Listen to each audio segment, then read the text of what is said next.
ಒಂದು ಕಡೆ ರಾಜ್ಯದಲ್ಲಿ ಜೆಡಿಎಸ್ನ ಅಸ್ತಿತ್ವವನ್ನು ಉಳಿಸಿಕೊಳ್ಳೋದಕ್ಕೆ ಕೇಂದ್ರ ಸಚಿವ ಕುಮಾರಸ್ವಾಮಿ ಹರಸಾಹಸ ಪಡ್ತಾ ಇದ್ರೆ, ಮತ್ತೊಂದು ಕಡೆ ಜೆಡಿಎಸ್ ಮುಖಂಡ ಮೊಯ್ದಿನ್ ಬಾವ ಮಂಗಳೂರು ಭಾಗದಲ್ಲಿ ಪುಂಡಾಟ ಮೆರೆದಿದ್ದಾನೆ. ಒಂದು ಕಡೆ ರಾಜ್ಯದ ದಳಪತಿ ತನ್ನ ರಾಜಕೀಯ ಅಥವಾ ಪ್ರಾದೇಶಿಕ ಪಕ್ಷದ ಅಸ್ತಿತ್ವದ ಉಳಿವಿಗಾಗಿ ಮಗ, ತಂದೆ, ಮೊಮ್ಮಕ್ಕಳು ಎಲ್ಲ ಸೇರಿ ಸರ್ಕಸ್ ಮಾಡ್ತಿರ್ಬೇಕಾದ್ರೆ ಜೆಡಿಎಸ್ ಮುಖಂಡ ಅಂತ ಕರೆಸಿಕೊಳ್ಳುವ ಮೊಯ್ದಿನ್ ಬಾವ ಪುಂಡಾಟ ಮೆರೆದಿದ್ದಾರೆ. ಮಾಡೋದು ಅಧಿಕಾರಿಗಳನ್ನ ಬೆದರಿಸೋದು, ಮಾತೆತ್ತಿದ್ರೆ 1000 ಕೋಟಿಯ ಮಾತಾಡ್ತಾರೆ, ಆದರೆ ಮಾಡಿರೋ ಕೆಲಸ ಚಿಲ್ಲರೆ ಕೆಲಸ. ಕಾಂಟ್ರಾಕ್ಟರ್ಗಳಿಗೆ ಬಿಲ್ ಕೊಡಿಸಲು ರೌಡಿಸಂಗೆ ಇಳಿತಾರೆ. ಇವರೆಲ್ಲ ಜನಪ್ರತಿನಿಧಿಗಳು. ಮೊಯ್ದಿನ್ ಬಾವ ಅಸಲಿಯತ್ತು ಗೊತ್ತಾದ್ರೆ ನಿಜಕ್ಕೂ ಶಾಕ್ ಆಗ್ತೀರಿ. ಜೆಡಿಎಸ್ ಮುಖಂಡ ಮೊಯ್ದಿನ್ ಬಾವ ಪುಂಡಾಟ. ಮಾಜಿ ಕಾಂಗ್ರೆಸ್ನ NLA ಕಥೆ ಹೇಳ್ತಾ ಇರೋದು. ಅಧಿಕಾರಿಗಳ ಕರ್ತವ್ಯಕ್ಕೆ ಅಡ್ಡಿಪಡಿಸಿ ಹುಚ್ಚಾಟವನ್ನ ಮೆರೆದಿದ್ದಾರೆ. ಹೇಳೋದು ಕೋಟಿ ಕೋಟಿ ವ್ಯವಹಾರದ ಮಾತು. ಒಂದು ಕಾಲದ ಕಾಂಗ್ರೆಸ್ನ ಭದ್ರಕೋಟೆಯಾಗಿದ್ದಂತಹ ಮಂಗಳೂರಿನ ಪರಿಸ್ಥಿತಿ ಈಗ ಹೇಗಿದೆ ಅಂತ ಕೇಳಿದ್ರೆ, ಒಂದು ಉಳ್ಳಾಳ ಮತ್ತೊಂದು ಪುತ್ತೂರು, ಮೂರನೇ ಎದ್ದಿಲ್ಲ ಅಲ್ಲಿ. ಮಾತೆತ್ತಿದ್ರೆ 1000 ಕೋಟಿಯ ಮಾತಾಡ್ತಾರೆ, ಮಾಡಿರೋ ಕೆಲಸ ಮಾತ್ರ ಚಿಲ್ಲರೆ ಕೆಲಸ. ಕಾಂಟ್ರಾಕ್ಟರ್ಗಳಿಗೆ ಬಿಲ್ ಕೊಡಿಸಲು ರೌಡಿಸಂಗೆ ಇಳಿತಾರೆ. ಇದು ಯಾರ ಕಥೆ ಅಂತ ಹೇಳಿದ್ರೆ, ಮಂಗಳೂರು ಉತ್ತರ ಶಾಸಕರಾಗಿದ್ದ ಜೆಡಿಎಸ್ ಮುಖಂಡ ಮೊಯ್ದಿನ್ ಬಾವ ಪುಂಡಾಟ. ಆ ಪುಂಡಾಟದ ಇಂಚಿಂಚು ಮಾಹಿತಿಯನ್ನು ನಾವೀಗ ಬಟಾಬಯಲು ಮಾಡ್ತಾ ಇದ್ದೀವಿ. ಮಂಗಳೂರು ಒಂದು ಕಾಲದಲ್ಲಿ JR ಲೋಬೋ ಕಾಂಗ್ರೆಸ್ನ ಶಾಸಕರಾಗಿದ್ರು, ರಮನಾಥ ರೈ ಶಾಸಕರಾಗಿದ್ರು, ಅದಾದ ನಂತರ ಮೊಯ್ದಿನ್ ಬಾವ ಕೂಡ ಶಾಸಕರಾಗಿದ್ರು.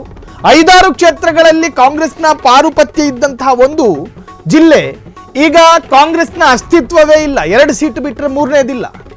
ಆ ತರಹದ್ದೊಂದು ಮಂಗಳೂರು ಕಳೆದ ಅಸೆಂಬ್ಲಿ ಎಲೆಕ್ಷನ್ನಲ್ಲಿ ಬಹಳಷ್ಟು ಲಾಬಿ ಮಾಡಿದ್ರು. ಆದರೆ ಮೊಯ್ದಿನ್ ಬಾವ ಅವರಿಗೆ ಕಾಂಗ್ರೆಸ್ ಸೀಟ್ ಕೊಟ್ಟಿರಲಿಲ್ಲ, ಕೊಟ್ಟಿದ್ದು ಇನಾಯತ್ ಅವರಿಗೆ. ಹಾಗಾಗಿ ರೊಚ್ಚಿಗೆದ್ದಂತಹ ಮೊಯ್ದಿನ್ ಬಾವ ಏನು ಮಾಡಬೇಕು ಗೊತ್ತಾಗ್ಲಿಲ್ಲ. ಗಾಬರಿಯಲ್ಲಿ ತೆಗೆದುಕೊಂಡಂತಹ ನಿರ್ಧಾರವೇ ಈ ಜೆಡಿಎಸ್. ಸರ್ಕಾರಿ ನೌಕರರ ಕರ್ತವ್ಯಕ್ಕೆ ಡುಬಾಕ್ ಮೊಯ್ದಿನ್ ಬಾವ ಅಡ್ಡಿಪಡಿಸಿದ್ದಾರೆ. ಜೆಡಿಎಸ್ ಮುಖಂಡ ಮೊಯ್ದಿನ್ ಬಾವ ಬಿಲ್ ವಿದ್ಯೆ, ಆ ಕಥೆಯನ್ನ ಕೇಳಿದ್ರೆ ನಿಜಕ್ಕೂ ಶಾಕ್ ಆಗ್ತೀರಿ. ಎಂದ್ರೆ ಭಾವ ಅಂತ ನೀವೇ ಹೇಳ್ತೀರಿ. ಜೂನ್ 9ರಂದು ರಾತ್ರಿ 8 ಗಂಟೆಗೆ NMPA ಅಧಿಕಾರಿಗಳನ್ನ ತರಾಟೆಗೆ ತೆಗೆದುಕೊಂಡಿದ್ರು. ಡೆಪ್ಯೂಟಿ ಚೇರ್ಪರ್ಸನ್ ರವರ ಕಚೇರಿಗೆ ನುಗ್ಗಿ ಲಾಕ್ ಮಾಡಿ ಅವರ ಜೊತೆ ಮಾತಿಗೆಳೆದಿದ್ರು. ಕಚೇರಿಯಿಂದ ಹೊರಗೆ ಹೋಗಲು ಬಿಡದೆ ಕೂಗಾಟ, ಅರಚಾಟ. ಕಾರಿನಲ್ಲಿ ಬೇರೆ ಕರ್ತವ್ಯಕ್ಕೆ ಹೋಗುತ್ತಿರುವಾಗ ತಡೆದು ನಿಲ್ಲಿಸಿ ಆಕ್ರೋಶ. ಗೌರ್ಮೆಂಟ್ ಅಫಿಷಿಯಲ್ ಅಂದ್ರೆ ಏನ್ ಗುಲಾಮರ್ ಅನ್ಕೊಂಡಿದ್ದೀರೇನ್ರಿ ಬಾವ? ಪಣಂಬೂರು ಪೊಲೀಸ್ ಠಾಣೆಯಲ್ಲಿ ಸರ್ಕಾರಿ ಅಧಿಕಾರಿಗಳಿಂದ ದೂರು ದಾಖಲಾಗಿದೆ. BNS ಸೆಕ್ಷನ್ 224, 221, 132, 126, 127, 226 ಅಡಿ ಕೇಸ್ ದಾಖಲಾಗಿದೆ. ಯಾವುದೇ ಕ್ಷಣದಲ್ಲಿ ಮಾಜಿ ಶಾಸಕ ಮೊಯ್ದಿನ್ ಬಾವ ಅರೆಸ್ಟ್ ಆಗೋ ಸಾಧ್ಯತೆಗಳಿದೆ. ಅಧಿಕಾರಿಗಳ ಮೇಲೆ ದರ್ಪ ದೌರ್ಜನ್ಯಕ್ಕೆ ಇಲ್ವೇ ಕೊನೆ ಮೊಯ್ದಿನ್ ಬಾವ?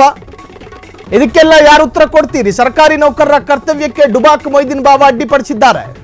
ಜೆಡಿಎಸ್ ಮುಖಂಡ ಮೊಯ್ದಿನ್ ಬಾವ ಬಿಲ್ ವಿದ್ಯೆ. ಜೆಡಿಎಸ್ ನಲ್ಲಿ ಅವರು ಸಕ್ರಿಯ ನಾಯಕರೆಲ್ಲ. JP ಭವನದ ಜೆಡಿಎಸ್ ಕಚೇರಿಗೆ ಬಂದು 1 ವರ್ಷ ಆಯ್ತು ಅಂತ ಹೇಳಿ ದಳಪತಿಗಳು ಎಕ್ಸ್ಪ್ಲನೇಷನ್ ಕೊಡಬಹುದು, ಆದ್ರೆ ಅಧಿಕೃತವಾಗಿ ಜೆಡಿಎಸ್ಗೆ ಈವರೆಗೂ ರಾಜೀನಾಮೆ ಕೊಟ್ಟಿಲ್ಲ ಮೊಯ್ದಿನ್ ಬಾವ. ಹಾಗಾಗಿ ಕೂಗಿ ಹೇಳ್ತೀವಿ ಜೆಡಿಎಸ್ ಮುಖಂಡ ಮೊಯ್ದಿನ್ ಬಾವ ಅಂತ ಹೇಳಿ. ಕಾಂಗ್ರೆಸ್ಗೆ ರಾಜೀನಾಮೆ ಕೊಟ್ಟಿರೋದು ಅಧಿಕೃತಗೊಂಡಿದೆ, ಆದ್ರೆ ಜೆಡಿಎಸ್ಗೆ ಸೇರ್ಪಡೆಯಾಗಿದ್ದು ಕೂಡ ಅಧಿಕೃತವಾಗಿಯೇ.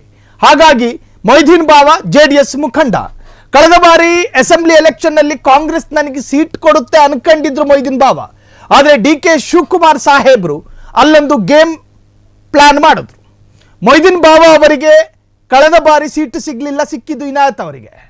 ಇನಾಯತ್ ವೈಯಕ್ತಿಕ ವರ್ಚಸ್ಸು ಮೊಯ್ದಿನ್ ಬಾವರಿಗಿಂತಲೂ ಕೂಡ ಒಂದಷ್ಟು ಬಿಲ್ಡ್ ಆಗಿತ್ತು. ಹಾಗಾಗಿ ಕಾಂಗ್ರೆಸ್ ಇನಾಯತ್ ಅವರನ್ನ ಗೆಲ್ಲಿಸಿ ತರೋದಕ್ಕೆ ಪ್ಲಾನ್ ಮಾಡ್ತು.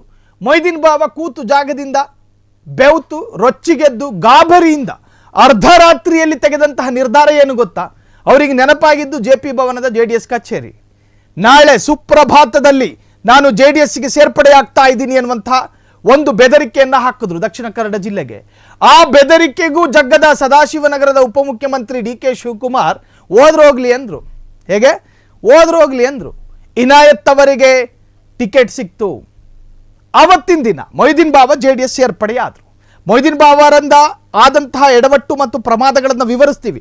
ಅದಕ್ಕಿಂತ ಮುಂಚಿತವಾಗಿ ಕಾಂಗ್ರೆಸ್ನಲ್ಲಿ ತನ್ನ ಅಸ್ತಿತ್ವವನ್ನು ಕಳೆದುಕೊಂಡ ಮತ್ತು JDS ಸೇರ್ಪಡೆಯಾಗಿಯೂ ಕೂಡ ಕ್ಷೀಣಿಸಿ ಹೋಗಿರ್ತಕ್ಕಂಥ ಮೊಯ್ದಿನ್ ಬಾವರ ರಾಜಕೀಯ ವಸ್ತುಸ್ಥಿತಿಯ ಬಗ್ಗೆ ಸ್ವಲ್ಪ ವಿವರಣೆ ಕೊಡಲೇಬೇಕು.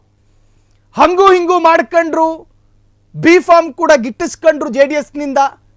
ಬಿ ಫಾರ್ಮ್ ತೆಗೆದು ಮೊಯ್ದೀನ್ ಬಾಬಾ ಹೇಳಿದ್ದೇನು ಗೊತ್ತಾ? ಇತಿಹಾಸದಲ್ಲಿ ಪ್ರಪ್ರಥಮ ಸೌತ್ ಕೆನರಾದಲ್ಲಿ JDS MLA ಒಬ್ಬರು ಕಾಣಿಸಿಕೊಳ್ತಾರೆ. ಈ ಹಿಂದೆ ಅಬೂಬಕ್ಕರ್ ಎನ್ನುವಂತಹ ವ್ಯಕ್ತಿಗೆ JDS ಪಕ್ಷ ಸೀಟ್ ಕೊಟ್ಟು ಆ ಮನುಷ್ಯ ಠೇವಣಿ ಕಳ್ಕೊಂಡು ಹೋಗಿರೋ ಇತಿಹಾಸ ಇರೋ ಮಂಗಳೂರಲ್ಲಿ ಮೊಯ್ದೀನ್ ಬಾಬಾ JDSನಲ್ಲಿ ಗೆಲ್ಲೋದಂತೆ. ಪಡೆದಿದ್ದು 5,000 ಓಟು JDSನಲ್ಲಿ. ದೇವೇಗೌಡರು ಮುಖ ನೋಡಿ ಕೊಟ್ಟಿದ್ದು 2,000 ಓಟು. ಕುಮಾರಸ್ವಾಮಿ ಮುಖ ನೋಡ್ಕೊಂಡು ಕೊಟ್ಟಿದ್ದು 1,500 ಓಟು. ನಿಖಿಲ್ ಕುಮಾರಸ್ವಾಮಿ ಮುಖ ನೋಡಿದ್ರೆ ಮತ್ತಿನ್ನೇನು ನೋಡಿದ್ರು 800 ಓಟ್ ಕೊಟ್ಟರು. ಒಟ್ಟಾರೆ ತೆಗೆದುಕೊಂಡಿದ್ದ 5,000 ಓಟು ಮೊಯ್ದೀನ್ ಬಾಬಾ ಠೇವಣಿ ಕಳ್ಕೊಂಡ್ರು. ಸೊ ಈ ತರಹದ ಮೊಯ್ದೀನ್ ಬಾಬಾ ಈಗ ಒಂದು ಪ್ರಮಾದದಲ್ಲಿ ಹೆಸರು ಮಾಡ್ಕೊಂಡಿದ್ದಾರೆ. ಪಣಂಬೂರು ಪೊಲೀಸ್ ಠಾಣೆಯಲ್ಲಿ ಸರ್ಕಾರಿ ಅಧಿಕಾರಿಗಳಿಂದ ದೂರು ದಾಖಲಾಗಿದೆ.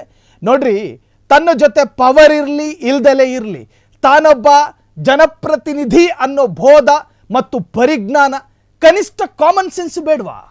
ಒಂದು ಗೌರ್ಮೆಂಟ್ ಅಫಿಷಿಯಲ್ ಕಚೇರಿಗೆ ನುಗ್ಗೋ ರೀತಿ, ಏನು ಸಹಚರರ ಜೊತೆ ಏನು ನೀವು ಮಾಫಿಯಾ ಮಾಡಕತ್ತಿದ್ದೀರಾ? ಏನು ನಿಮ್ಮ ಆ ಮಂಗಳೂರು ಉತ್ತರ ನಿಮ್ಮ ಪಾಳೆ ಪಟ್ಟು ನೀವೆಲ್ಲ ಪಾಳೆಗಾರರ? ನೀವೆಲ್ಲ ಜನಪ್ರತಿನಿಧಿಗಳು. ಈ ಹಿಂದೆ ನಿಮ್ಮನ್ನು ಚುನಾಯಿಸಿ ನಿಮ್ಮನ್ನು ಚುನಾಯಿತ ಜನಪ್ರತಿನಿಧಿಯಾಗಿ ಆಯ್ಕೆ ಮಾಡಿದ್ದು ಜನ. ವಿಧಾನಸೌಧಕ್ಕೆ ಕಳಿಸ್ಕೊಟ್ಟಿರೋ ಜನರನ್ನು, ಆ ಜನರಿಗೆ ನೀವು ಹೆಂಗೆ ರೋಲ್ ಮಾಡೆಲ್ ಆಗಬೇಕು, ನೀವು ಹೆಂಗೆ ಒಂದು ಮಾದರಿಯುತವಾದಂತಹ ಶಾಸಕರಾಗಿರಬೇಕಾಗಿತ್ತು. ಆದರೆ ನೀವು ಮಾಡಿದ್ದೇನು? ಮಾಡಿದಂತಹ ಪ್ರಮಾದ ಇದೆಯಲ್ಲ, ನಿಜಕ್ಕೂ ಕೂಡ ಬಹಳಷ್ಟು ನೋವು ತರುವಂತಹ ವಿಚಾರವೇ. ಅಧಿಕಾರಿಗಳನ್ನು ಬೆದರಿಸುವಂತಹ ಹಂತಕ್ಕೆ ಇಳಿತಾರೆ ಮೊಯ್ದೀನ್ ಬಾಬಾ ಅನ್ನೋದಾದರೆ. ಯಾವುದೋ ಒಂದು ಕಾಂಟ್ರಾಕ್ಟರ್ಗಳ ಬಿಲ್ ಮಂಜೂರಾಗಬೇಕು ಅನ್ನೋ ಕಾರಣಕ್ಕೋಸ್ಕರ ನೀವ್ಯಾಕ್ರಿ ಈ ಪಾರ್ಟಿ ಸರ್ಕಸ್ ಪಡ್ತೀರಿ? ಸರ್ಕಾರಿ ನೌಕರರ ಜೊತೆ ಮಾತಾಡೋ ರೀತಿಯಲ್ಲಿ ಮಾತನಾಡಬೇಕಿತ್ತಲ್ಲ. ನಿಮ್ಮ ತೀಟೆ ಅಥವಾ ನಿಮ್ಮ ತೆವಲಿನ ಮಂಜೂರಿಗೋಸ್ಕರ ರಾತ್ರೋರಾತ್ರಿ ಕಚೇರಿಗೆ ನುಗ್ತೀರಿ, ಅಧಿಕಾರಿಗಳನ್ನ ತೀವ್ರ ತರಹದ ತರಾಟೆಗೆ ತೆಗೆದುಕೊಳ್ತೀರಿ ಅನ್ನೋದಾದ್ರೆ. ಸೊ ಇದಕ್ಕೆಲ್ಲವೂ ಕೂಡ ಮೊಯ್ದೀನ್ ಬಾಬಾ ಉತ್ತರಿಸಲೇಬೇಕಾಗಿ ಬರುತ್ತೆ. JDS ಮುಖಂಡ ಮೊಯ್ದೀನ್ ಬಾಬಾರ ವಿರುದ್ಧ ಈಗ FIR ಕೂಡ ದಾಖಲಾಗಿದೆ. ಮೊಯ್ದೀನ್ ಬಾಬಾ ಈಗ ಬಂಧನದ ಭೀತಿಯನ್ನು ಎದುರಿಸ್ತಾ ಇದ್ದಾರೆ.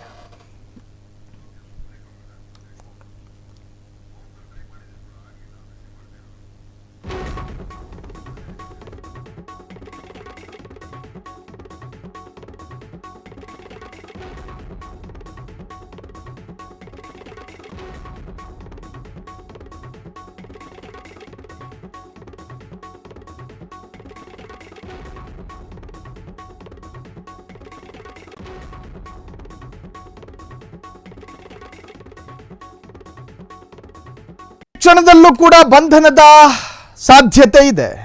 ಮೊಯ್ದೀನ್ ಬಾಬಾ ಕಾಂಗ್ರೆಸ್ನಲ್ಲಿ ರಾಜಕೀಯ ಅಸ್ತಿತ್ವವನ್ನೇ ಕಳ್ಕೊಂಡ್ರು. ಅಲ್ಪಸಂಖ್ಯಾತ ಅಂದ ಕಾರಣಕ್ಕೆ ಕಾಂಗ್ರೆಸ್ಸು ಸದಾಕಾಲ ಕೈ ಹಿಡ್ಕಂಡೇ ಇರುತ್ತೆ ಅನ್ನೋ ಓವರ್ ಆತ್ಮವಿಶ್ವಾಸಕ್ಕೆ ಮೊಯ್ದೀನ್ ಬಾಬಾ ಇಳಿದಿದ್ರು. ಆದರೆ ಇನಾಯತ್ ಅವರಿಗೆ ಯಾವಾಗ ಕಾಂಗ್ರೆಸ್ ಮಣೆ ಹಾಕ್ತೋ ಆಗ ಅಲ್ಲಿಂದ ಧೃತಿಗೆಟ್ಟು ಕಾಂಗ್ರೆಸ್ ಬಿಟ್ಟು JDS ಸೇರ್ಕೊಂಡಿದ್ರು. ಈಗ ಅವರ ವಿರುದ್ಧ ಸರ್ಕಾರಿ ಅಧಿಕಾರಿಯ ಕರ್ತವ್ಯಕ್ಕೆ ಅಡ್ಡಿಪಡಿಸಿದ ಪ್ರಕರಣ ದಾಖಲಾಗಿದೆ. ಸೊ ಈ ಪ್ರಕರಣದಲ್ಲಿ ಬಹಳಷ್ಟು ಚರ್ಚೆಗೆ ಕಾರಣರಾಗಿರ್ತಕ್ಕಂತಹ ಇದೇ ಮೊಯ್ದೀನ್ ಬಾಬಾ ದಿನಾಂಕ 9ನೇ ತಾರೀಕು ರಾತ್ರಿ ಸುಮಾರು 8 ಗಂಟೆಗೆ ಇದೇ ಮಾಜಿ ಶಾಸಕರಾಗಿರ್ತಕ್ಕಂತಹ ಮೊಯ್ದೀನ್ ಬಾಬಾ ಮತ್ತು ಅವರ 2 ಸಹಚರರೊಂದಿಗೆ ಕಾಂಟ್ರಾಕ್ಟರ್ ಕಾಮಗಾರಿಯ ಬಿಲ್ಲನ್ನು ಮಂಜೂರು ಮಾಡುವ ವಿಚಾರವಾಗಿ NMPA ಕಚೇರಿಗೆ ನುಗ್ಗುತ್ತಾರೆ.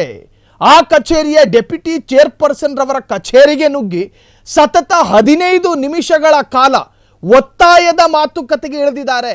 ಅಲ್ಲಿ ಪಾಪ ಅವರಿಗೆ ಸಮಯ ಇರಲಿಲ್ಲ, ಅಧಿಕಾರಿಗೆ ಒತ್ತಾಯವಾಗಿ 15 ನಿಮಿಷ ಮಾತನಾಡಿದ್ದಾರೆ. ಜೊತೆಗೆ ಅವರ ಕರ್ತವ್ಯಕ್ಕೆ ಅಡ್ಡಿಪಡಿಸಿ ಅವರನ್ನು ಕಚೇರಿಯಿಂದ ಹೊರಗೆ ಹೋಗಲು ಅವಕಾಶವನ್ನು ಕೊಡದೆ ಇನ್ನು ಸ್ವಲ್ಪ ಹೊತ್ತು ಬಿಟ್ಟಿದ್ದರೆ ಮಾನಭಂಗ ಮಾಡಿರೋರೋ ಏನೋ ಅವರನ್ನು ತಡೆದು ನಿಲ್ಲಿಸಿರುತ್ತಾರೆ. ಎಸ್, ಈ ಬಗ್ಗೆ ಮಾತನಾಡೋದಕ್ಕೆ ಸ್ವತಃ ಮೊಯ್ದೀನ್ ಬಾಬಾ ಮಾಜಿ ಶಾಸಕರು ಈಗ ಫೋನ್ ಸಂಪರ್ಕದಲ್ಲಿ. ಸರ್ ನಮಸ್ಕಾರ. ಅಲ್ಲರಿ, ನೀವು ಒಂದು ಅನಾಗರಿಕರಾಗಿ ಒಂದು ಗಂಡಾಗಿ ಈ ತರ ಮಾತನಾಡ್ತಿರಲ್ಲ, ಏನ್ ಮಾಡೋದು? Why you are speaking like this? Moideen Baba ಅವರ ಏನಾಗಿ ಗೊತ್ತಿಲ್ಲ, ಭಾವೋದ್ರೇಕದಲ್ಲಿ ಮಾತನಾಡಬೇಡಿ. ನಾನು ಹೇಳೋದು ಕೇಳಿ, ನಾನು ನಿಮ್ಮ ಹತ್ರ ಮಾನವೀಯತೆಯಿಂದ ಮಾತಾಡ್ತೇನೆ. ಇದುವರೆಗೂ ನಾನು ಸ್ಥಾನ ಕಳೆದು ಯಾರ ಹತ್ರ ಮಾತಾಡಲಿಲ್ಲ. ಮೊನ್ನೆ ಆದಂತ ಮೀಟಿಂಗ್ ಅನ್ನು 3:30 ಗಂಟೆಗೆ ನಿಮ್ಮ ವರದಿಗಾರನ್ನು ಕಳಿಸಿ ಅಲ್ಲಿ ನಾನು ಪ್ರೆಸ್ ಕರೆದಿದ್ದೇನೆ. ಸುಮ್ಮನೆ ಏನೆಲ್ಲ ಸಿಕ್ಕಿದೆ ಅಂತ ಹೇಳಿ ನಾನೊಂದು ಮುಸ್ಲಿಂ ಹೆಸರು ಉಂಟು ಅಂತ ಹೇಳಿ ಎಲ್ಲ ನನ್ನ ಇದನ್ನು ತೆಗೆಯುವಂತ ಕೆಲಸ ಮಾನಮಗ ಮಾಡುವಂತ ಮಾಜಿ ಶಾಸಕ ಮೊಯ್ದೀನ್ ಬಾವಾ ಅವರು ಮಂಗಳೂರಿಗೆ ಕೊಟ್ಟ ಕೊಡುಗೆ ಬಗ್ಗೆಯೂ ಗೊತ್ತು. ಹೇಳಿಕೆ ನೀಡಿದ್ರು ಅದನ್ನು ತಪ್ಪಾಗಿದೆ ಅಂತ ಹೇಳಿ ನನಗೆ ರೀಕಾಲ್ ಮಾಡಿ. ಮೊಯ್ದೀನ್ ಬಾವಾ ಅವರೇ ಒಂದು ನಿಮಿಷ, ಒಂದೇ ನಿಮಿಷ. ನಾನ್ ನಿಮ್ಗೆ ಹೇಳಿದಿರಾ, ನೀವು ಈಗ ಟಿವಿಯಲ್ಲಿ ಹೇಳಿದಿರಾ, ಸ್ವಲ್ಪ ಮಿತಿ ನಿಂತಿದ್ರೆ ಆ ಹೆಂಗಸಿದ್ದು ಮಾನಭಂಗ ಮಾಡ್ಬೋದು. ಅಲ್ಲ, ಇಲ್ಲಿ ಹೆಣ್ಣು ಮಕ್ಕಳು ಹೇಳಿದ್ರು ಅವು ಯಾರು ಡೇರ್ ಟು ಟೆಲ್. ಇಲ್ಲಿ ಹೆಣ್ಣು ಮಕ್ಕಳ ವಿಚಾರವೇ ಬರಲಿಲ್ಲ. ಅಲ್ಲಿದು ಸಿಸಿಟಿವಿ ಅಂತ ತರಿಸಿ. ಯಾರ ಮೇಲೂ ಮೊಯ್ದೀನ್ ಬಾವಾ ಮಾನಭಂಗಕ್ಕೆ ಪ್ರಯತ್ನ ಪಡ್ಲಿಲ್ಲ ರೀ. ಇಲ್ಲಿ ಹೆಣ್ಣು ಮಕ್ಕಳ ವಿಚಾರ ಬಂದಿಲ್ಲ. ಮೊಯ್ದೀನ್ ಬಾವಾ ಅವರೇ, just listen to me Moideen Bava ಅವರೇ, ಒತ್ತಾಯದ ಮಾತುಗಳಿದ್ರು ಮೊಯ್ದೀನ್ ಬಾವಾ ಅಂತ ಹೇಳಿದ್ ನಾನು. ಇಂಗ್ಲಿಷ್ ಅಲ್ಲಿ ಹೇಳೋದು ಬೇಡ, ನೀವು ಕನ್ನಡ ನ್ಯೂಸ್ ಅನ್ನು ಓದಿದ್ರೆ ನನಗೆ ಚಂದ ಕನ್ನಡ ಗೊತ್ತು. ನಾನು ಅತಿ ಸ್ಪಷ್ಟವಾಗಿ ಕನ್ನಡದಲ್ಲೇ ಹೇಳ್ತಾ ಇದ್ದೀನಿ. ನೀವು ಏನು ಹೇಳಿದ್ದೀರ ಅಂತ ಹೇಳಿ ಸರ್ಕಾರಿ ಕಚೇರಿಯ ಒಳಗೆ ನುಗ್ಗಿ 15 ನಿಮಿಷಗಳ ಕಾಲ ಒತ್ತಾಯದ ಮಾತಿಗೆ ಇಳಿದಿದ್ರು ಮೊಯ್ದೀನ್ ಬಾವಾ ಅಂತೇಳಿ ನಾನು ಸುಸ್ಪಷ್ಟವಾಗಿ ಮಾತನಾಡಿದ್ದು. ನೋಡಿ, ನೀವು ಇದರ ಬಗ್ಗೆ ಇಲ್ಲಿಗೆ ನನ್ನ 3:30 ಗಂಟೆಗೆ ನನ್ನ ಪ್ರೆಸ್ ಮೀಟಿಗೆ ನಿಮ್ಮ ಜನವನ್ನು ಕಳಿಸಿ. ಪ್ರೆಸ್ ಮೀಟ್ ನಂತರ ನೀವು ತಪ್ಪಾಗಿದೆ ಅಂತ ಕೇಳಿ ನಾನು ನಿಮಗೆ ಡೈರೆಕ್ಟ್ ಆಗಿ ಬರ್ತೇನೆ. ಮೊಯ್ದೀನ್ ಬಾವಾ ಅವರೇ, ಅತಿ ಸ್ಪಷ್ಟವಾಗಿ ಕೇಳ್ತಾ ಇದ್ದೀನಿ, ನಿಮ್ಮ ವಿರುದ್ಧ ಒಂದು ಆರೋಪ ಬಂದಿದೆ. ಸರ್ಕಾರಿ ಅಧಿಕಾರಿಗಳು ಇರ್ತಕ್ಕಂತಹ ಕಚೇರಿಗೆ ನೀವು ಹೋಗಿದ್ದೀರಿ ನಿಮ್ಮ ಸಹಚರಗಳೊಂದಿಗೆ. ಹಲೋ, ನೀವು ಒಂದು ನಿಮಿಷ. ನೀವು ಇದನ್ನು ತನಿಖೆ ಮಾಡಿದಂತಹ ಪೊಲೀಸ್ ಇನ್ಸ್ಪೆಕ್ಟರ್ ಇದ್ದಾರೆ. ಅಲ್ಲಿ CCTV ಫುಟೇಜ್ ಇದೆ. ಅದು ಸರ್ಕಾರಿ ಆಸ್ಪತ್ರೆ. ಯಾರದೇ ಮಾನಭಂಗ ಮಾಡ್ಲಿಕ್ಕೆ ಯಾರಿಗೆ ಅವ್ಯಾಚ ಶಬ್ದದಿಂದ ಬೈದ್ರು ಅಲ್ಲಿ ಬರ್ತದೆ. ಅದನ್ನು ತೆಗೆದು ತಾವು ಸತ್ಯತೆಯನ್ನು ಅರಿತು ತಾವು ಒಂದು ಗಂಡಸರಿದ್ದೀರಾ. ಇದನ್ನು ಅರಿತು ಮಾತನಾಡಿ. ನಿಮಗಿಂತಲೂ ಗೌರವ ನನಗಿದ್ದೆ ಮಹಿಳೆಯರಿಗೆ ಕೊಡ್ಲಿಕ್ಕೆ. ನಾನು 5 ವರ್ಷ ಶಾಸಕನಾಗಿದ್ದೆ ಆ ಭಾಗದಲ್ಲಿ. ದಯವಿಟ್ಟು ಅರ್ಥ ಮಾಡ್ಕೊಂಡು ಒಟ್ಟಾರೆ ಮಾತಾಡಬೇಡಿ. ಉಂಟು ವರದಿ ಉಂಟು ಅಂತ ಹೇಳಿ ತಪ್ಪದ ಇದ್ದಿದ್ರೆ ಮಾತನಾಡಿದ್ದೀವಿ. ಇಲ್ಲ ಬಾವಾ ಅವರೇ, ಒಂದು ಕ್ಲಾರಿಟಿ ಕೊಟ್ಬಿಡಿ. ಮಾತನಾಡಿ. ಇಲ್ಲ ಒಂದು ಕ್ಲಾರಿಟಿ ಕೊಟ್ಬಿಟ್ಟು ಅತ್ಯಂತ ಸಹನೆಯಿಂದಲೇ ಕೇಳ್ತಾ ಇರುವಂತದ್ದು ಇಷ್ಟೇ. ನಾನು ಚೇರ್ಮನ್ ಅಲ್ಲಿ ಏನೆಲ್ಲ ಅನಾಗರಿಕತೆ ಮಾಡಿದ್ದಾನೆ, ಊರಿನವರಿಗೆ ಕೆಲಸ ಕೊಡದೆ ಯಾವ ರೀತಿಯಲ್ಲಿ ಮಾಡಿದ್ದಾನೆ, ಏನ್ ಮಾಡಿದ್ದಾನೆ, ಅವನ ಹೆಂಡತಿ ಕೆಲಸ ಮಾಡುವಂತಹ ಸಂಸ್ಥೆಗಳಿಂದ ಆಸ್ಪತ್ರೆ ಕೊಟ್ಟಿದ್ದಾನೆ. ಆಮೇಲೆ ಯಾವ ರೀತಿಯಲ್ಲಿ 26 ಗಂಟೆ ನಂತರ ಕೇಸ್ ಹಾಕಿ ಯಾವ ಕಾಂಟ್ರಾಕ್ಟ್ ಮಾತನಾಡಿದ್ರೆ ಯಾವ ಬಿಲ್ ಅನ್ನ ಮಂಜೂರು ಮಾಡಿಸೋದಕ್ಕೆ ಹೋಗಿದ್ರಿ ಅಂತ, ಎಷ್ಟು ಕೋಟಿ ಕಾಂಟ್ರಾಕ್ಟ್? ಹಲೋ, ಕಾಂಟ್ರಾಕ್ಟರ್ ಹತ್ರ ಕೇಳಿ. ನನ್ನಲ್ಲಿ ಅವರು ದುಡ್ಡು ಸಿಗಲಿಲ್ಲ ಅಂತ ಹೇಳಿ ಬರುವಂತ ನಿವೇದನೆಯನ್ನು ತೋಡಿಕೊಂಡ್ರು ಆ ಕಾಂಟ್ರಾಕ್ಟರ್ ಸಹ ಕಾಂಟ್ರಾಕ್ಟರ್. ಅಲ್ಲಿ 7-8 ಜನರಿಗೆ ಅವರು ಸಂಬಳ ಕೊಟ್ಟಿಲ್ಲ. ಆದ್ದರಿಂದ ಅಲ್ಲಿಗೆ ಬಂದಿದ್ದಾರೆ. ಪಾಪ ಅವರಿಗೆ ನಾನು ಸಹಾಯ ಮಾಡ್ಲಿಕ್ಕೆ ಅವ್ರಿಗೆ ಹೋಗಿ ಮಾನವೀಯತೆಯಿಂದ ಕೇಳೋದು ತಪ್ಪ? ನೀವೇನಂತ ಕೇಳ್ಕೊಂಡ್ರಿ ಅಧಿಕಾರಿಗಳ ಜೊತೆ? ಅಧಿಕಾರಿಗಳಿಗೆಲ್ಲ ಕೋರ್ಟ್ ಚೇರ್ಮನ್ಗೆ ಹೋಗಿ ತಾವು ಅವರಿಗೆ ಫೋನ್ ಮಾಡಿ ಎಲ್ಲಿದೆ ನೀವು ಕೊಟ್ಟದ್ದು ಪ್ರೂಫ್ ಕೊಡಿ ಅಂತ ಹೇಳಿ. ಅದರ ಪ್ರೂಫ್ ಅಲ್ಲಿ ಇನ್ಸ್ಪೆಕ್ಟರ್ ಹತ್ರ CC ಕ್ಯಾಮೆರಾ ಇದೆ, ಅಲ್ಲಿ ನೋಡಿ. ಯಾರಾದ್ರೂ ಕೈ ಮುಗಿದು ಅವರನ್ನು ಬೀಳ್ಕೊಡುವಂತ ಕೆಲಸವನ್ನು ನಾನು ಅಲ್ಲಿ ಮಾಡಿದ್ದೇನೆ. ಇಲ್ಲಿ ಅಧಿಕಾರಿಗಳ ವರ್ಷನು ಕೂಡ ತಗೋತೀವಿ, ಆದ್ರೆ ನೀವ್ ಏನ್ ಕೇಳ್ಕೊಂಡ್ರಿ ಅಂತ ಅಧಿಕಾರಿಗಳ ಜೊತೆ ಬನ್ನಿ. ಮೊಯ್ದೀನ್ ಬಾವಾ ಅವರೇ, ನೀವು ಅಧಿಕಾರಿಗಳ ಜೊತೆ ಏನ್ ಕೇಳ್ಕೊಂಡ್ರಿ ಅಂತ ಕೇಳ್ತಾ ಇದೀವಿ. MLA ಇದ್ದಾರೆ, ಜನಪ್ರತಿನಿಧಿ ಅಂತೇಳಿ ಅವರ ಮೇಲೆಗೆ ಒಟ್ಟಾರೆ ಬೀಳ್ಬೇಡಿ ಸ್ವಾಮಿ. ಮಾನವೀಯತೆಯಲ್ಲಿ ಕೆಲಸ ಮಾಡುವವರು ಎಲ್ಲರೂ ಇದ್ದಾರೆ. ಯಾರೋ ಪಣಂಬೂರು ಠಾಣೆಯಲ್ಲಿ ಒಟ್ಟಾರೆ ಮಾಡುವಂತದ್ದು ಮೊಯ್ದೀನ್ ಬಾವಾ ಅವರು ಪಣಂಬೂರು ಠಾಣೆಯಲ್ಲಿ ನಿಮ್ಮ ವಿರುದ್ಧ ವರದಿಯನ್ನು ಮಾಡಿ ಆರೋಪ ಬಂದಿತ್ತು, FIR ಕೂಡ ದಾಖಲಾಗಿದೆ. ಆ ಬಗ್ಗೆ ಕೇಳ್ತಾ ಇದ್ದೀವಿ. ತೊಂದರೆ ಆಗ್ತಾ ಇದೆ. ಅಲ್ಲಿ ಯಾವ ರೀತಿಯಲ್ಲಿ ಕೋಲನ್ನು ತಂದು ವೇಸ್ಟೇಜ್ ಮಾಡಿಕೊಂಡು ಪೈಪ್ಲೈನ್ ಅನ್ನೆಲ್ಲ ಹಾಕಿಕೊಂಡು ಕೆಮಿಕಲ್ ಇದ್ದು ಯಾವ ರೀತಿಯಲ್ಲಿ ಹೊರ ರಾಜ್ಯದವರಿಗೆ ಗುತ್ತಿ ಕೊಡೋದ್ರ ಬಗ್ಗೆ ವರದಿ ಮಾಡಿ. ಅಲ್ಲ, ಅಧಿಕಾರಿಗಳು ಹೇಳ್ತಾ ಇದಾರಲ್ಲ ಆರೋಪ, ನಮ್ಮನ್ನು ಅಡ್ಡಿಪಡಿಸಿದ್ರು ಮೊಯ್ದೀನ್ ಬಾವಾ ಅವರು ಅಂತ, ಅದಕ್ಕೇನೆ ಹೇಳ್ತೀರಿ? ಅಲೋ, ಎಂತ ಅಡ್ಡಿಪಡಿಸು ಸ್ವಾಮಿ. ಅಲ್ಲಿ ಶಾಸಕನಾಗಿ ಮಾನವೀಯತೆಯಿಂದ 4 ಗಂಟೆಗೆ ಹೋಗಿದ್ದೇನೆ, 7 ಗಂಟೆಗೆ ಪುನಃ ಹೋಗಿ ಅವರ ಕೆಲಸ ಮುಗಿಸಿ 1 ಗಂಟೆ ಅವರ PA ಕಚೇರಿಯಲ್ಲಿ ಕಾದಿದ್ದೇನೆ. ಅದು ಅಂತಹ ಒಂದು ಒಳ್ಳೆಯ ಕೆಲಸವನ್ನು ಮಾಡಿದ್ದೇನೆ. ಏನು ಫೋರ್ಸ್ ಆಗಿ ಅವರ ಕಚೇರಿಗೆ ನುಗ್ಗಿಲ್ಲ. ಅವರು ಹೊರಗೆ ನನ್ನನ್ನು ಕ್ಯಾರ್ ಮಾಡದೆ, ಒಂದು ಶಾಸಕರನ್ನು ಮಾಜಿ ಶಾಸಕರನ್ನು ಕೇರ್ ಮಾಡದೆ ಅವರು ವಾಪಸ್ ಬರುವಾಗ್ಲೂ ಕೈ ಮುಗಿದು ಪರಂಪರೆಯಾಗಿ ಪರಿಪರಿಯಾಗಿ ಅವ್ರ ಹತ್ರ ಕೇಳಿದ್ದೇನೆ, ಅವ್ರಿಗೆ ಅನ್ಯಾಯ ಮಾಡಬೇಡಿ ಅಂತೇಳಿ. ಅವರಿಗೆ 5 ಲಕ್ಷ 1.5 ಲಕ್ಷ ಕಟ್ ಮಾಡುವಂತ ಕೆಲಸನೇ ಇಲ್ಲ. ಯಾವುದೋ ಒಬ್ಬರು ಅಧಿಕಾರಿ ಕೇಳಕ್ಕೆ ಅವ್ರದ್ದು ರನ್ನಿಂಗು ಕೆಲಸ ಆಗ್ತಾ ಉಂಟು, ಅವರು ಜನರಿಗೆ ದುಡ್ಡು ಕೊಡ್ಲಿಕ್ಕೆ ಉಂಟು. ಅವರು 2,60 ಲಕ್ಷದ ಬಿಲ್ ಮಾಡಿದ್ದಾರೆ. ಅದರಲ್ಲಿ 1.5 ಕೋಟಿ ತಡೆ ಇಡ್ತಾರೆ ಅಂತ ಹೇಳಿದ್ರೆ ಕಾನೂನು ಮೂಲಕ ಇಲ್ಲದಂತಹ ತಡೆಯನ್ನು ಯಾತಕ್ಕಾಗಿ ಅವರು ನೀಡುದು ಸ್ವಾಮಿ? ಅದರ ಸತ್ಯವನ್ನು ಬರೆದು ಮಾಡಿ ಅವರ ಮರ್ಯಾದೆಯನ್ನು ತೆಗೀರಿ. ಅದು ಬಿಟ್ಟು ಒಟ್ಟಾರೆ ಗೊತ್ತಿಲ್ಲದೆ ಒಂದೊಂದ್ಸಲ ಮಾತನಾಡುದು ಅಧಿಕಾರಿಗಳು ಆ ತರಹ ಮಾಡಿದ್ರೆ ಕಾನೂನಿನಲ್ಲಿ ಬೇರೆ ಬೇರೆ ಮಾರ್ಗಗಳಿತ್ತು. ಮಾಡುವಾಗ ಒಟ್ಟಾರೆ ಹೇಳಿದುಕೊಂಡು ಮಾಜಿ ಶಾಸಕ ಅಂದ ಮಾತ್ರಕ್ಕೆ ಅಧಿಕಾರಿಗಳನ್ನ ದೇವರು ಬುದ್ಧಿಯನ್ನು ಕೊಟ್ಟಿದ್ದಾರೆ. ನನಗೂ ವಿದ್ಯೆ ಕೊಟ್ಟದ್ದು ಹಿಂದೂ ಸಮುದಾಯದ ಗುರುಗಳು. ನಾನು ಜಾತಿ ಮತ ಭೇದ ಬಿಟ್ಟು ಸುರತ್ಕಲ್ ಅಂತ ಹೇಳುವಂತಹ ಒಂದು ಕೋಮು ಪ್ರದೇಶದಿಂದ ಆಯ್ಕೆಯಾಗಿ ಬಹುಜನರ ಆಶೀರ್ವಾದದಿಂದ ಆಯ್ಕೆಯಾಗಿ ಬಂದವನು. ದಯವಿಟ್ಟು ಅರ್ಥ ಮಾಡ್ಕೊಳ್ಳಿ. ಏನಾದ್ರೂ 5 ವರ್ಷ ನಾನು ಶಾಸಕನಾಗಿದ್ದೆ, ಅದರ ನಂತರ ನಾನು ಯಾರಿಗಾದ್ರೂ ಅನಾಗರಿಕೆ ತೋರಿಸಿದ್ದಂತ ಇದು ರಾಜಕೀಯ ಪ್ರೇರಿತ ಎಫ್ಐಆರ್ ಅಂತ ಹೇಳ್ತೀರಾ?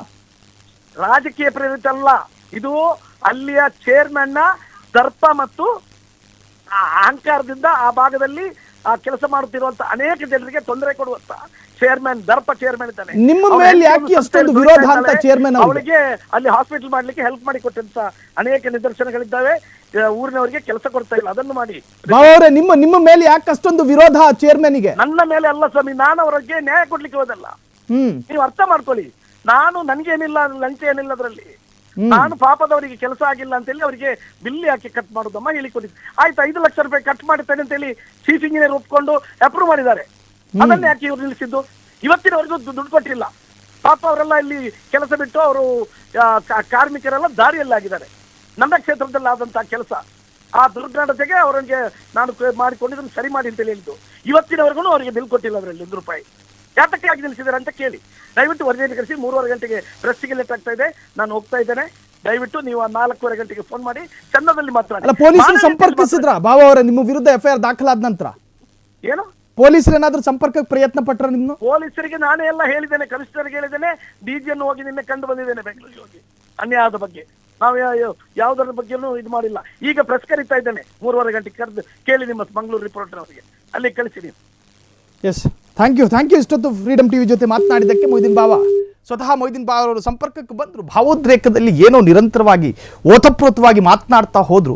ನಮ್ಮ ಪ್ರಶ್ನೆಗೆ ನೇರವಾದಂತಹ ಉತ್ತರವನ್ನ ಕೊಡುವಷ್ಟು ತಾಳ್ಮೆ, ವ್ಯವಧಾನ ಮಾಜಿ ಶಾಸಕರಿಗೆ, ಪಾಪ ಅವರಿಗೂ ರಾಜಕೀಯವಾದಂತಹ ಬೇರೆ ಬೇರೆ ತರಹದ ಶೆಡ್ಯೂಲ್ಗಳೆಲ್ಲ ಇರ್ತವೆ. ಆದರೆ ಸಹನೆ ಬೇಡವೆ? ಕೇಳಿ ಏನು ಅನ್ನೋದನ್ನ ದಹಿಸಿಕೊಂಡು ಅದಕ್ಕೆ ತಕ್ಕನಾದ ಉತ್ತರ ಕೊಡುವಂಥ ವ್ಯವಧಾನ. ಆತುರಕ್ಕೆ ಬಿದ್ದು ಅವಸರವಾಗಿ ಏನೋ ನಿರಂತರವಾಗಿ ಹೇಳಿದ್ರೆ ಅದನ್ನು ಸತ್ಯ ಅಂತ ಅನ್ಕೋತಾರೆ ಅಂತ ಹೇಳಿ ಹಂಗೆ ಹೇಳ್ತಾ ಹೋಗೋದಾ? ಅಸ್ಪಷ್ಟವಾಗಿತ್ತು, ಸ್ಪಷ್ಟತೆಯಿಂದ ದೂರವಿತ್ತು ಅವರ ಹೇಳಿಕೆಗಳು.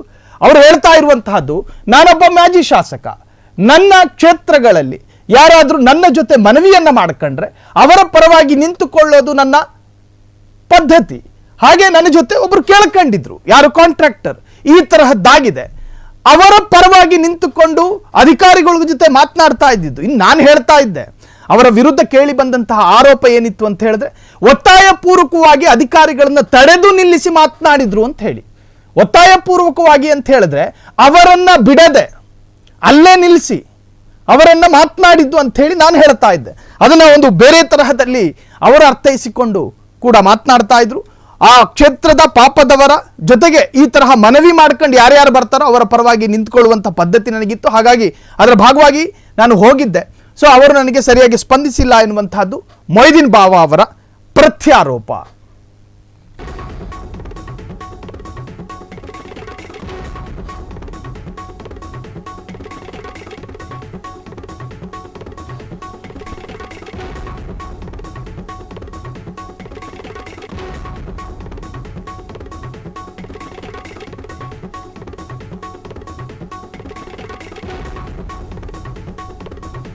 ಕ್ಷಣ ಕ್ಷಣದ ಸುದ್ದಿಗಳಿಗಾಗಿ ಫ್ರೀಡಂ ಟಿವಿ ಸಬ್ಸ್ಕ್ರೈಬ್ ಮಾಡಿ, ಲೈಕ್ ಮಾಡಿ ಹಾಗೂ ಫಾಲೋ ಮಾಡಿ.